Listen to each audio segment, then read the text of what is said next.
Nabino, fidèles téléspectateurs, il y a de la foi TV et surtout il y a magazine Basango biso au bozu lisusu libaku ya kolanda édition ya poko ya lelo yango tika na tombe la bino nyonso bolandi malamu.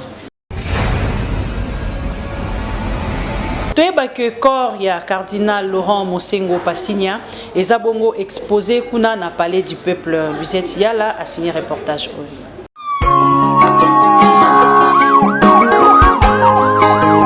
Nyonso ebandaki nde awa na morgue ya Saint-Joseph esika wapi nzoto ya tata cardinal émérite Laurent Mosengo ebombamaki depuis arrivé nango na Kinshasa mokolo ya dimanche. Nzoto ya mowei ebimi destination palais du peuple esika wapi mise en place esalemaki déjà mpona kozela nzoto ya cardinal Laurent Mosengo.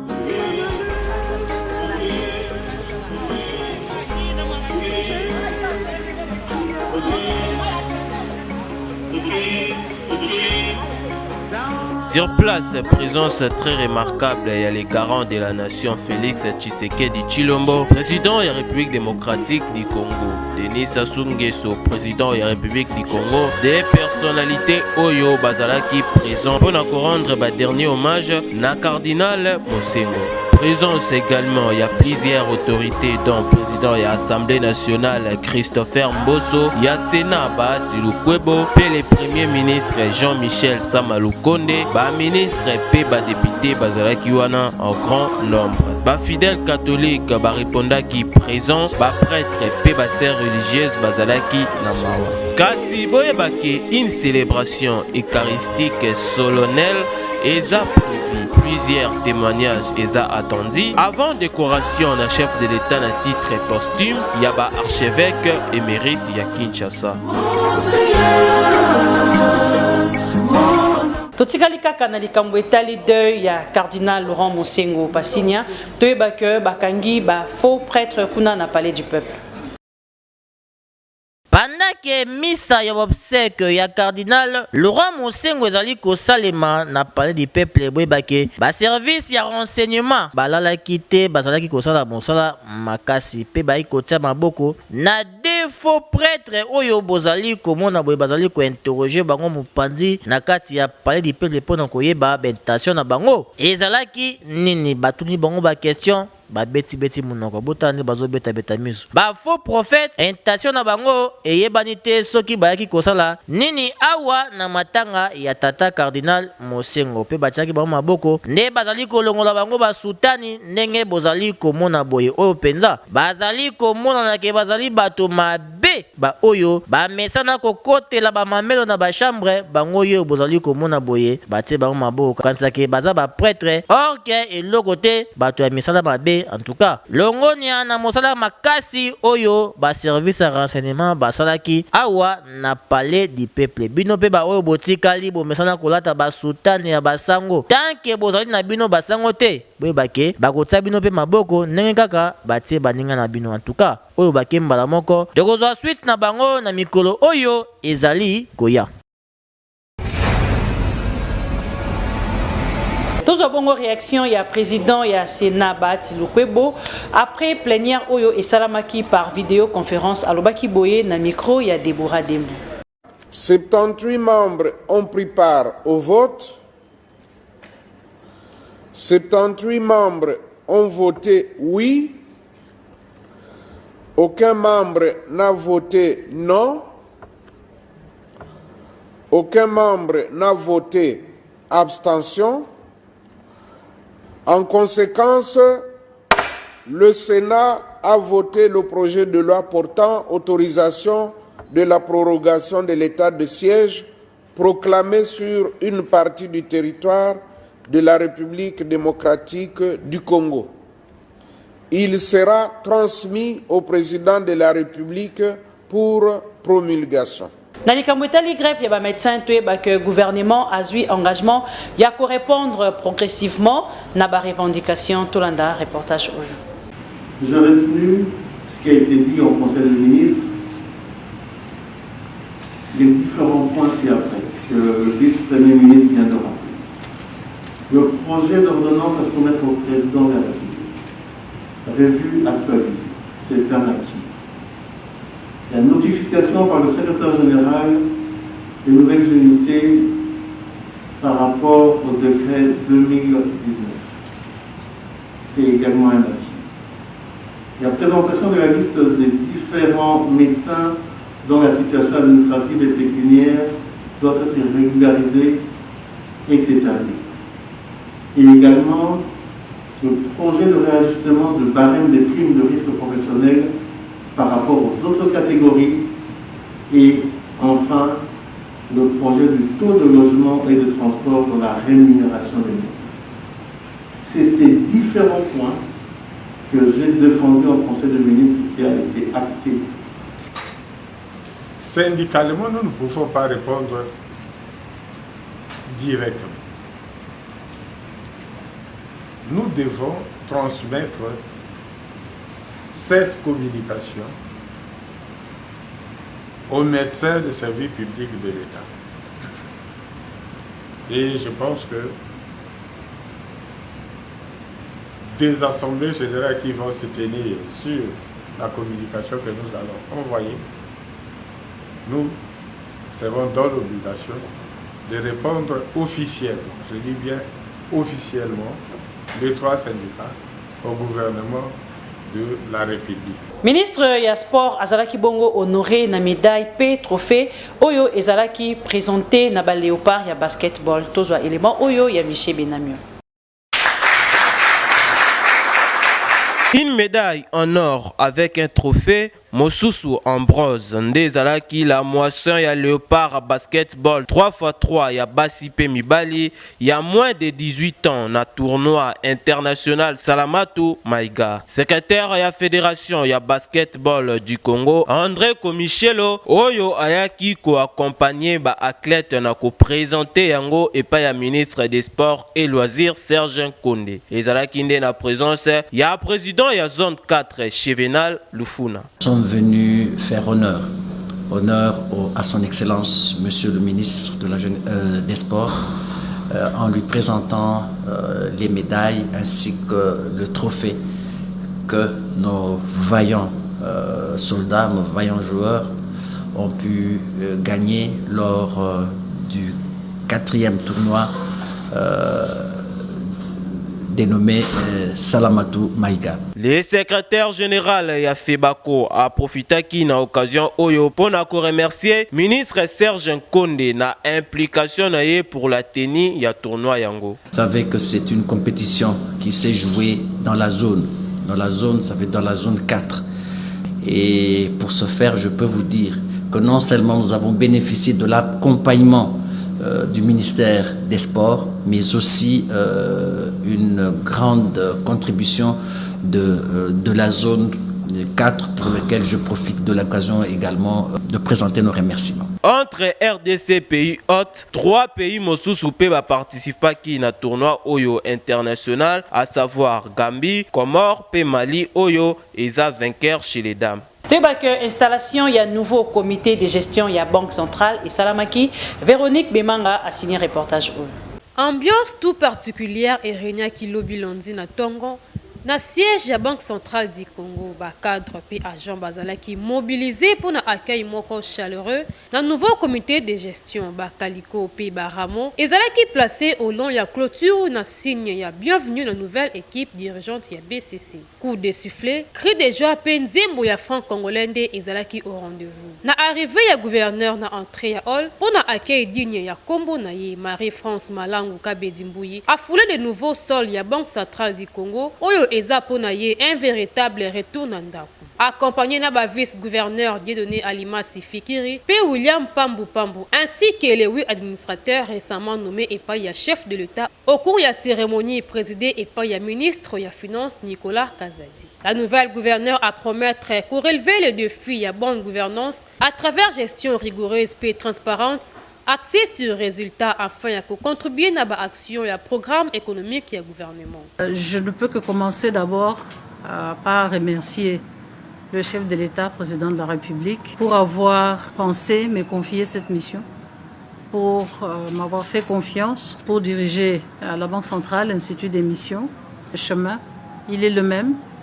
C'est lui de s'assurer que les missions qui sont confiées à l'Institut des missions, à la Banque centrale, sont remplies avec toute rigueur, avec toute transparence, en conformité avec les textes de loi. Et je me ferai l'obligation de suivre ces directives et de m'assurer que, avec l'équipe dirigeante de la banque et avec la contribution de tous les services et de tout le personnel de la banque, chacun selon ses fonctions, nous arrivions justement à nous assurer que la Banque centrale va accomplir ses missions. En un mot, on peut les résumer par contribuer à la stabilité de notre monnaie, contribuer aux actions du programme économique du gouvernement. Ministre des Finances Nicolas Kazadi a témoigné reconnaissance au gouvernement. Na comité sortant Oyo Ezala qui dirigeait et pas Deo Gracias Mutombo Mwana Nyembo pour la application notamment la stabilisation de la monnaie malgré mutation politique intervenue dans le pays. A rappelé que na équipe entrante, attente ya gouvernement peut réintérêt ferme détermination pour la récapitalisation ya BCC pour permettre na bango de jouer un rôle. Deo Gracias Mutombo a invité comité entrant na poursuivre les réformes engagées na niveau ya BCCP a profité qui n'a remercier le chef de l'État Félix Antoine Tshisekedi Tshilombo pour na nouvelle fonction. Na Ituri toyeba que ba miliciens ba déposer ba armes na bango. Deborah Demo a signé reportage oyo. Ba groupes étrangers pe locaux na région ya Chabi na Boga 10 jours au jour depuis installation ya état de siège na Bokambi ya gouverneur militaire ya Ituri lieutenant général Luboya Kashama Johnny ba résultat ezali komonana 7 ADF MTN na 5 armes AK-47 na ba chargeur nango bango nyonso wana bazui retraite pe bayaki komitika na filet ya ba FRDC sans condition. Kombo nanga Jean-Pierre Bisengemanya naza Rwandais tosengaki laisser passer pona kokende kosala na Uganda pendant 2 ans. Mes collègues nanga alobi nanga mosala ezali na RDC tokendaki kasi to se retrouver ya maboko ya ba ADF oyo ba formé biso pendant 2 semaines pe ba pesaki ngai poste ya renseignement. Nga na décidé ya ko déposer minduki pe ya ko se rendre na armée. Ba ADF ba memaki biso na zamba pona ko former biso pe balakisaki biso quelques notions ya islam kasi tango kaka formation esili ba FRDC ba multipliaki ba attaque na bango na ba rebelle ya AFD pe tokokaki ko tenir te face ya armée yango tozali obligé ya ko se rendre. Lieutenant Julio Ngongo porte-parole ya opération alobaki pe boye. Les 5 ADF et leurs alliés se sont rendus aux forces armées de la République démocratique du Congo avec leurs armes. Cela montre combien de fois nous intensifions les opérations. Au-delà de tout ça, ils n'ont ni capacité ni moyen de faire face au rouleau compresseur des forces armées au nom du gouverneur de province, au nom du commandant des opérations. Nous appelons ceux-là encore qui hésitent, qui sont encore dans la brousse. Il est grand temps de se rendre pour avoir le pardon de la République, comme ceux ici qui se sont rendus. Ils auront le pardon de la République à la place d'avoir le châtiment suprême de la République. To signaler que kaka na attaque yango ba ADF misato mokoka bazalaki bongo touché pe bazali blessé makasi yango ba transféré bango pona kozwa ba soin ya malamu. En tout cas ba FRDC mosala kitoko ezali komonana na coin oyo. Constant Ndima a installé quartier général na Beni pour coordonner ba opération militaire contre ba groupe armée étrangère. Tout le reportage oyo. Tolongwa na Ituri tokende sikoyo na Beni esika nini état de siège ezali ko continuer. Boyeba que le lieutenant général Constant Ndima a installé déjà quartier général na ye na camp général Chiko Chitambwe. Esika oyo azali ko se retrouver kuna. Oyo ezali na dizaine de kilomètres ya sud-ouest ya ville ya Beni. Mosika na distraction ya centre-ville. Gouverneur akendaki na après-midi après avoir visité bisika nyonso na centre-ville ya Goma na Beni.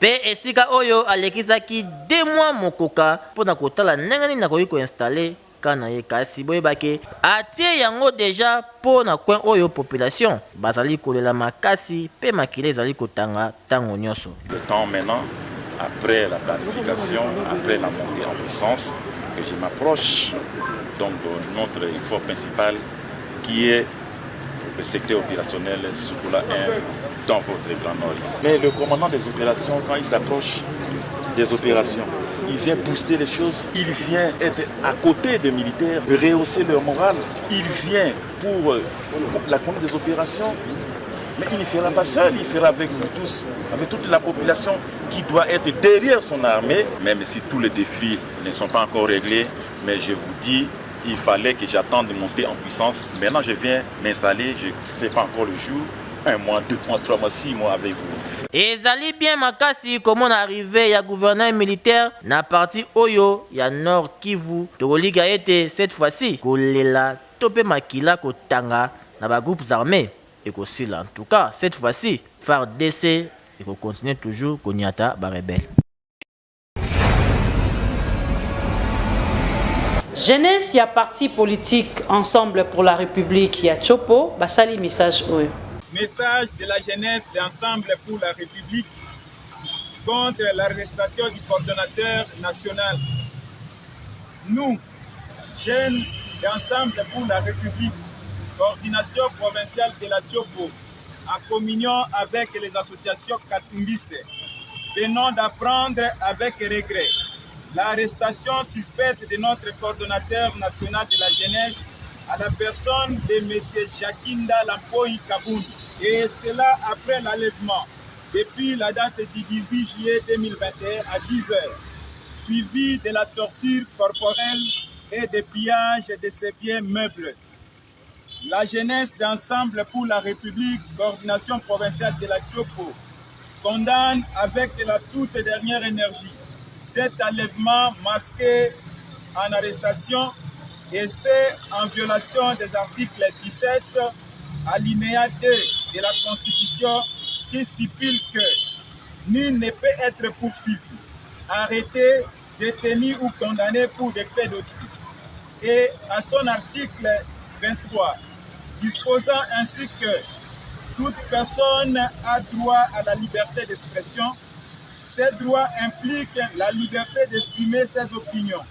La jeunesse d'Ensemble pour la République, coordination provinciale de la Chopo, en communion avec les associations katumbistes, demande la libération sans condition et sans délai de leur coordonnateur national, M. Jakinda Lampoy Kaboun, qui est déterminé de continuer avec sa lutte contre la maudite proposition de loi sur la Congolie. Que vive la République démocratique du Congo. Que vive le président Moïse Katumbi Tchampoué. Que vive la jeunesse d'Ensemble pour la République, coordination provinciale de la Chopo. Nous avons dit. Commandant ya district ya Tchangou, le colonel bienvenu à Kangaki Bongo, ba civique Oyo bazo respecter ba séparateur te Tolanda.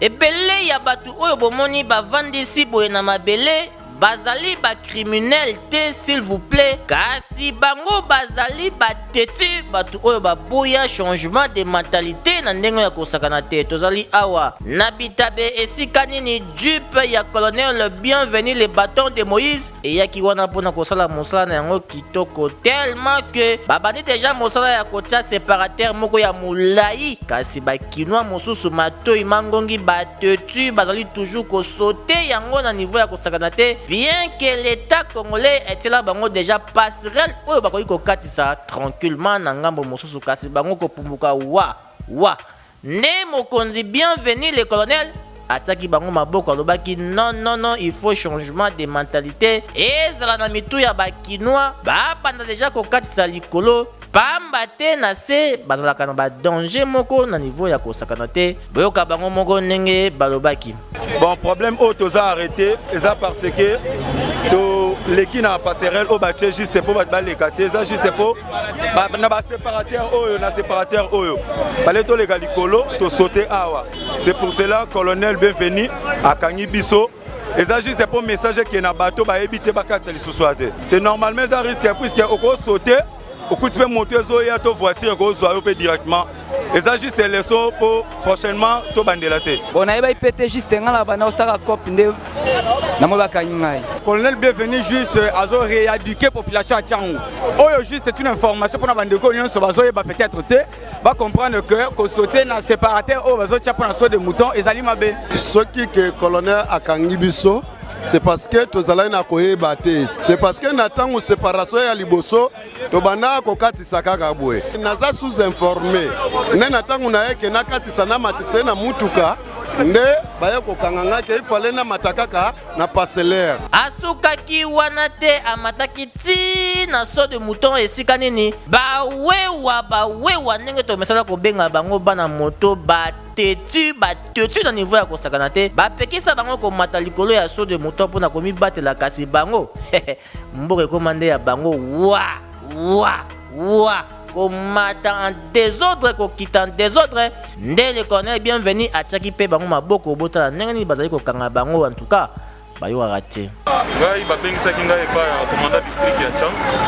mpona ya koobserve lolenge bakosala mosala wana bazali na référence nango ya ordonnance loi oyo ezalaki signé arrêté moko ezalaki signé epai ya gouverneur Tantini Ngobila toza koyebisa bamotocycliste kumba na se tika komata likolo ezali likambo moko oyo ya pete olie bakanga yo kende kofuta 200 000 francs eza na ntina moko te bapekisaki bango mutu ya bango makasi bakoma obomisa bato bakoma otutisa bato bamoto bakoma osalisa bato baaksida eza malamu te deborde na bakilia kokota bakilia na se ya bamoto ya baremorke okomona mwana moto akekota motu kilia amemaki na se ya remorke akufi bango mibale wana eza perte na bafamille bazokataka nanga na mujima bakende osala ata badiama oyo basalaka esali bien makasi komona mosala oyo ndenge ezali kosalema kitoko yo moto mesana katisa na baséparateur en tout cas papa tika na yo déjà pamba te esi mpe bamayetona komi molai ti na tolo awa bozosotango na ndenge nini en tout cas eza vraiment compliqué changement de mentalité il faut kota na mitu ya bakinois nyonso mosala kitoko na colonel bienvenu. Dans la bongo ndenge service ya renseignement et kangi bongo 3 femmes voleuses oyo bamesana koyiba ba câble ya SNEL. Selon service et renseignement dirigé par le directeur David Binene Kabengele Awana Likasi, Bakoli Oyo ezalaki caché na basak na ba matériel mususu utilisé na Société nationale d'électricité SNEL na Mokuse. Bango zoyiba ba câble oyo ya SNEL na conteneur oyo ya Rarag.